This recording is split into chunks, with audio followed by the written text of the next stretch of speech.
అందరికీ నా హృదయపూర్వకమైన నమస్కారాలు తెలియజేసుకుంటున్నాను. చాలా రోజులైంది ఇట్లా మీ అందరితో మాట్లాడి దొరక్క నాకు మైక్ దొరికింది. మీరు అందరు కొద్దిసేపు కూర్చుంటే కొద్దిసేపు నేను ఒక 5 నిమిషాలు మాట్లాడతాను. కూర్చోండి అందరూ. మరి ఈరోజు కూటమి పార్టీ అధికారంలోకి వచ్చి 2 సంవత్సరాలు ఉంటుంది. ఈ 2 సంవత్సరాలు ఎన్నో రకాలుగా అభివృద్ధి చేశాము, ఎన్నో సంక్షేమ పథకాలు ఇచ్చాము. మరి నేను ఒక చిన్న ఉదాహరణ చెప్తా. గత పార్టీ వైఎస్ఆర్సీపీ అధికారంలో ఉన్నప్పుడు చిన్న ఉదాహరణ, ఇతర రాష్ట్రాలకు వెళ్ళినప్పుడు నువ్వు ఎక్కడి నుంచి వచ్చినావంటే ఆంధ్రప్రదేశ్ నుంచి వచ్చానని చెప్పుకుంటారు. అలా చెప్పినప్పుడు నీ రాష్ట్రంలో రాజధాని ఉందా, రాజధాని పేరేంటి అని చెప్తే నేనే మన రాష్ట్ర రాజధాని ఏదో చెప్పలేక తల దించుకునే పరిస్థితి ఆ రోజు. మరి అదేవిధంగా ఒక రాజధాని కాదు, ఈరోజు చూసుకుంటే ఈరోజు వెన్నుపోటు అని చెప్పి ఈరోజు వైఎస్ఆర్సీపీ నాయకులు కార్యక్రమాలు చేస్తున్నారు. ఎవరికి వెన్నుపోటు పోస్తారో ఈరోజు తెలుసుకుందాం మనం. ఎన్నికల ముందు జగన్మోహన్ రెడ్డి గారు ఊరు తిరిగినాడు. తిరిగి ఏమని చెప్పినాడు? పింఛన్ ఉన్నది 1000 రూపాయలు, అధికారంలోకి వచ్చిన వెంటనే 1000 రూపాయలు పింఛన్ పెంచుతానని చెప్పాడు. కానీ ఏం చేశాడు? 250 పెంచుకుంటూ పోయినాడు. అవునా కాదా? దీన్ని ఏమంటారు? వెనుకోవడం కాదా? మోసమా కాదా? మరి అదేవిధంగా ఇక్కడ మీరు తేడా గమనించండి. చంద్రబాబు నాయుడు గారు ఇచ్చిన మాట ప్రకారము మరి అధికారంలోకి వచ్చిన మొదటి నెలలోనే పెన్షన్ 4000 రూపాయలు మనం చేసుకున్నాము. అదేవిధంగా వికలాంగుల పెన్షన్ వినిపిస్తుందా నేను మాట్లాడేది? మరి అదేవిధంగా వికలాంగుల పెన్షన్ చూసుకుంటే 6000 రూపాయలు మనం చేశాము. అదేవిధంగా ఎవరైనా మంచంలో పడుంటే వాళ్ళకి ఏ విధంగా 10,000 రూపాయల పెన్షన్ ఈరోజు కూటమి ప్రభుత్వం అందిస్తుంది. మరి దేశంలోనే ఏ ఒక్క ప్రభుత్వం ఏ ఒక్క రాష్ట్రంలో కూడా ఇయ్యలేనంటి పెన్షన్లు ఈరోజు మన రాష్ట్రంలో మనం ఇవ్వగలుగుతున్నాము. అదేవిధంగా పోయిన ప్రభుత్వంలో మెగా డిఎస్సి గురించి ఈరోజు మాట్లాడుతున్నారు. పోయిన ప్రభుత్వంలో ఒక్క డిఎస్సి కూడా పెట్టకుండా ఒక్క టీచర్ పోస్ట్ ఒక్కటి కూడా పట్టించలేదు. కానీ మన ప్రభుత్వము మన రాష్ట్రంలో ఎప్పుడైతే కూటమి ప్రభుత్వం అధికారంలో వచ్చిందో ఏకంగా మొదటి సంవత్సరంలోనే 16,000 టీచర్ ఉద్యోగాలు ఈరోజు మనం భర్తీ చేయగలిగామంటే దానికి ముఖ్య కారకుడు మన నారా లోకేష్ గారు. ఈరోజు మీరు గమనించండి, అధికారం లేనప్పుడు ఆయన ప్యాలెస్లలో కూర్చోలేదు. ఈరోజు జగన్మోహన్ రెడ్డి గారి లాగా బెంగళూరుకి హైదరాబాద్ కి మరి తాడేపల్లి ప్యాలెస్ లో కూర్చోలేదు. జనాల కోసం తిరిగాడు. తెలుగుదేశం పార్టీ కార్యకర్తల్ని ఎన్ని రకాలుగా ఇబ్బంది పెట్టాలో చివరిగా ఒక్క సోషల్ మీడియా పోస్ట్ పెట్టినా కూడా ఆ రోజు కేసులు పెట్టి ఇబ్బంది పెట్టే పరిస్థితుల్లో నా కార్యకర్తలకి నేను అండగా ఉంటానని చెప్పి ప్రతి అడుగు తెలుగుదేశం పార్టీ కార్యకర్తల కోసం వేసి ఈరోజు యోగాలో పాదయాత్రని ఎంతో సక్సెస్ చేసినాడు. మరి అదే విధంగా ఈరోజు మన ప్రభుత్వం వచ్చిన తర్వాత 6,000 పోలీసు ఉద్యోగాలు మనం ఈరోజు భర్తీ చేయగలిగాము. అదే విధంగా మీరందరూ చూస్తే జాబ్ క్యాలెండర్లు పెట్టి ఏకంగా మొదటి సంవత్సరంలోనే 10,000 ఉద్యోగాల జాబ్ క్యాలెండర్ రిలీజ్ చేసిన ఘనత ఈ కూటమి ప్రభుత్వం అని చెప్పి కూడా నేను మీ అందరికీ తెలియజేస్తున్నాను. ఇవన్నీ ఎందుకు చెప్తున్నానంటే తొందరలో స్థానిక సమస్యలు వస్తున్నాయి. అందరూ బదలాల. నాకు తెలుసు మనము చిన్న కుటుంబాలనే ఇందాక చెప్పారు, చిన్న కుటుంబాలనే ఈరోజు విభేదాలు ఉంటాయి. అలాంటివి 3 పార్టీలు కలిశారు. అదేవిధంగా మరి భూమా కుటుంబం అంటే మేమిద్దరమో ముగ్గురమో కాదు, వీరందరూ భూమా కుటుంబమే. మరి ఇంత పెద్ద కుటుంబం నడుస్తున్నప్పుడు మనం కూడా కొన్ని ఆలోచించాలి. లోకేష్ అన్న చెప్పినట్టు నేను కూడా మీకు ఒక రిక్వెస్ట్, అలగలు మానేయండి, అలగద్దండి. మీరు ఈరోజు నేను మీకు ఒక విషయం చెప్తాను. నా తల్లి శోభా నాగిరెడ్డి గారు, నా తండ్రి భూమా నాగిరెడ్డి గారు ఎప్పుడైతే చనిపోయారో నన్ను మా అక్కని భుజాల మీద పెట్టుకొని పోసిన ఘనత అలగడ్డ ప్రజలని, అలగడ్డ కార్యకర్తల్ని. ఈరోజు భూమా కోమటిరెడ్డి ప్రియ గారిని కానీ మమ్మల్ని కానీ రాష్ట్రంలో ఏ మూలకెళ్ళా మీరు భూమానాయక రెడ్డి కూతురు కదా, మీరు భూమానాయక రెడ్డి కొడుకు కదా అని గుర్తిస్తున్నారంటే అది ఆళ్ళగడ్డ జనాలు ఆ ముందు మనకి పెట్టిన భిక్ష అని మేము ఎప్పటికీ మర్చిపోమని మీరు గుర్తుపెట్టుకోండి. మరి వాళ్ళు చనిపోయిన తర్వాత మా బాధ్యత మీరు తీసుకున్నారు. మీ ఇంట్లో కొడుకు ఒక కొడుకుగా ఒక కూతురుగా మమ్మల్ని యాక్సెప్ట్ చేస్తారా లేదా? మీ ఇంట్లో ఒక బిడ్డలనే కదా మీరు కూడా.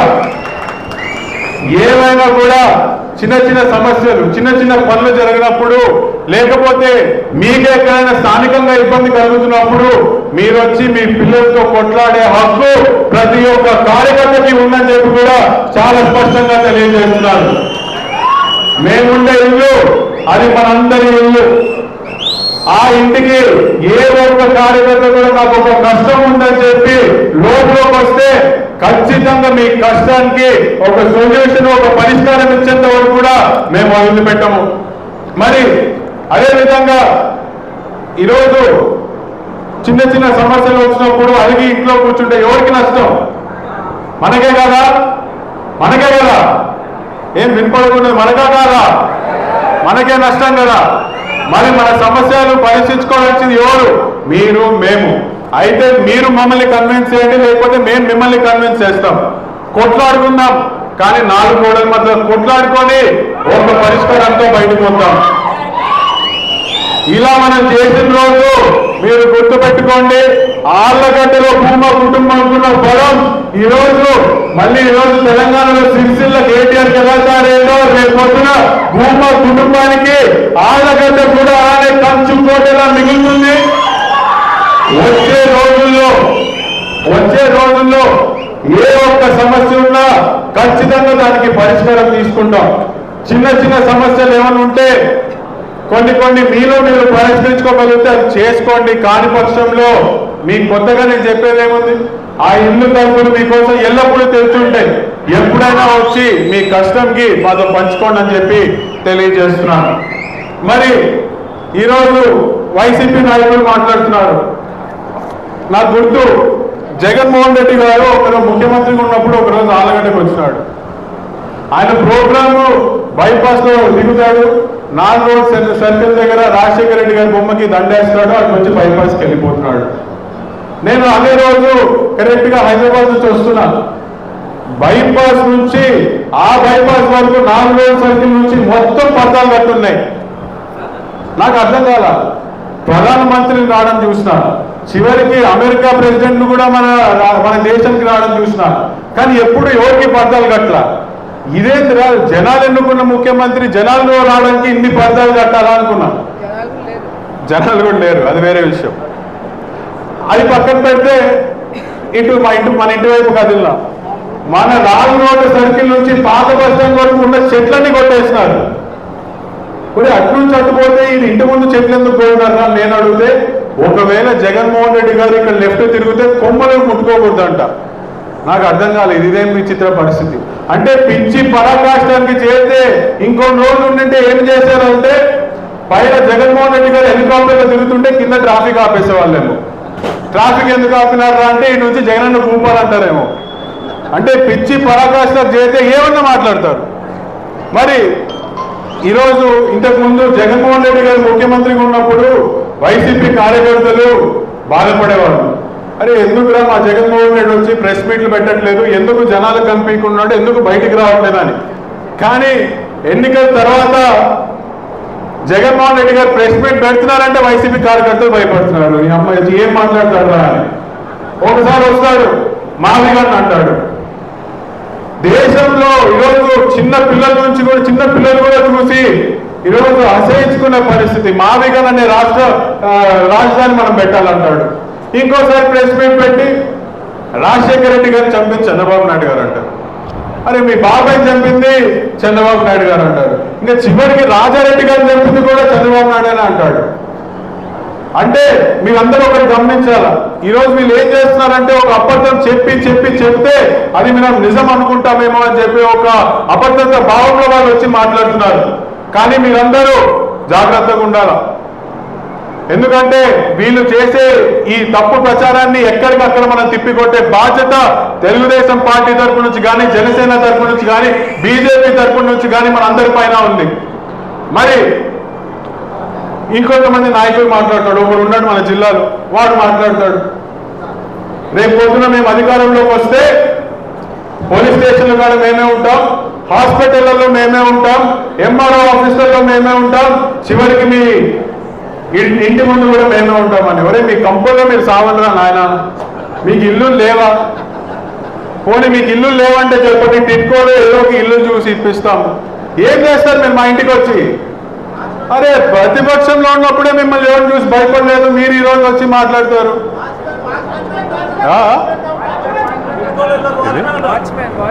వాచ్మెన్ డ్యూటీ చేయడానికి వస్తారేమో. నీకు నిజంగా సరదాకుంటే రా, ఆళ్ళగడ్డకు వస్తావేమో రా, లేకపోతే నేను నందికోటకు రమ్మంటే వస్తా. ఏం చేస్తావు? కానీ గుర్తుపెట్టుకో, నువ్వు ఒక్కసారి మా ఇళ్ళ కాడికి రావడం మొదలు పెడితే ఇంకొకసారి ఏ ఒక్క ఇంటికి వెళ్తారన్నా కూడా నువ్వు ఆలోచించే పరిస్థితిలో నిన్ను పెట్టి ఆళ్ళగడ్డల నుంచి పంపిస్తామని నువ్వు గుర్తుపెట్టుకోవాల్సిన అవసరం కూడా చాలా ఉందని చెప్పి నేను తెలియజేస్తున్నాను. ఇంకోటి ఉన్నాడు శ్రీశైలంలో, వాడు మాట్లాడతాడు. తమ్ముడే కదా, తమ్ముడు చక్రపాణి మాట్లాడతాడు. నాకేమన్నా అవుతే నా కొడుకు దిగుతాడు, నీకేమన్నా అవుతే ఎవరు దిగుతాడని చెప్పి అక్కడ స్థానికంగా ఉన్న ఎమ్మెల్యేలు అడుగుతాడు. నేను ఈరోజు ఆయన చెప్తున్నా, నువ్వు శ్రీశైలంలో కాదు నంద్యాల జిల్లాలో ఏ ఒక్క టీడీపీ కార్యకర్తలు ముట్టుకోవచ్చు, నువ్వు ముట్టుకో, నీకు మేమేందో మేము చూపిస్తాము. ఈరోజు వీళ్ళు వదిలేస్తే నోటికి ఎంత వస్తే ఒకటి మాట్లాడతాడు. ఒకడున్నాడు అక్కడ గుంటూరు దగ్గర, ఈరోజు ముఖ్యమంత్రి అని చెప్పి కూడా చూడకుండా నోటికి ఎంత వస్తే అంత మాట్లాడతాడు. నేను వీళ్ళందరికీ ఒకటే హెచ్చరిక చేస్తున్నాను, మీకంటే పంట భూములు నాకు వచ్చు, మీకంటే రెంటింపు తెగింపు నాకుంది. ఎవరి రక్తం ఇక్కడ? భూమారాయుడి రక్తం. అది గుర్తు పెట్టుకొని మీరు రోజు అదుపులో పెట్టుకొని రాజకీయాలు చేస్తే ఆ మర్యాద మీకు కూడా తగ్గుతుంది. మరి చివరిగా నేను ఒక మాట మాట్లాడతాను. తెలుగుదేశం పార్టీ అధికారంలోకి వచ్చిన తర్వాత కొత్తగా ఒక సంవత్సరం నుంచి కోవర్లు లేచి కూర్చున్నాయి. అంటే మన భాషలో గుంటనక్కలు లేచి కూర్చున్నాయి. ఈ గుంటనక్కలు ఏదో 4 ప్రోగ్రాంలు అటెండ్ అయ్యి ఏదో 2 మాటలు మాట్లాడితే ఈరోజు మాకేదో నష్టం అనుకుంటున్నారేమో. చీమ చిటుకుమంటే కొండకేమన్నా నష్టమా? అదే మీకు ఒక ఓటు లేదు, మీకు ఒక దిక్కు లేదు, మీకు ఒక పార్టీలో ఒక పదవి లేదు. ఈరోజు మీరు కూడా మాట్లాడుతున్నారు. ఇంకో పక్కన వైసీపీ కార్యకర్తలకి, వైసీపీ నాయకులకి పక్క కాన్స్టిట్యున్సీల నుంచి ఈరోజు వర్కులు ఇస్తున్నారు. ఏ కార్యకర్తలు అయితే ఈరోజు మన మీద కేసులు పెట్టారో, అధికారంలో కోల్పోయిన తర్వాత మనం ప్రతిపక్షంలో ఉన్నప్పుడు మా ప్రెషర్, నా తల్లి శోభా నాయకుడి గారు స్థాపించిన మా ప్రెషర్కి మేము పోతే ఆ రోజు మా బావ మీద 307 కేసు పెట్టినాడు. అన్ని మర్చిపోయి రాజకీయాలు చేస్తున్నారు అనుకుంటున్నారేమో, అన్ని గుర్తున్నాయి. ప్రతి ఒక్క లెక్క మాపై ఈరోజు పోలీసులు సెల్యూట్లు కొడతారు మనకి, కానీ గడిచిన 5 సంవత్సరాల్లో పెట్టిన ప్రతి కేసు నాకు గుర్తుంది, ప్రతి లెక్క అట్లనే ఉంది. లోకేషన్ రెడ్ బుక్ లాగా మన దగ్గర కూడా ఒక బుక్ ఉంది. ఆ బుక్ తెచ్చిన రోజు, ఆ లెక్కలు కనిపించిన రోజు మళ్ళీ మీ ముందరికి వచ్చి గర్వంగా మనం తెలుగుదేశం పార్టీ కార్యకర్తలు అని చెప్పి కాలేజీ వేసుకున్న రోజు కూడా తొందరలో వస్తాయి. ఈ గుంటనక్కలకి ఒక సమాధానం వస్తుంది. ఈ రోజు వైసీపీ నాయకులు ఏదో కొన్ని వర్కులు చేసుకొని కాలేజీ వేసుకుంటారేమో, మళ్ళీ మీ ఇళ్లలో మిమ్మల్ని కూర్చోబెట్టే బాధ్యత నేను తీసుకుంటానని చెప్పి కూడా ఈ సందర్భంగా ప్రతి ఒక్కరికి తెలియజేస్తూ, ఇందాక నేను చెప్పినది మీరు బాగా గుర్తుపెట్టుకోండి.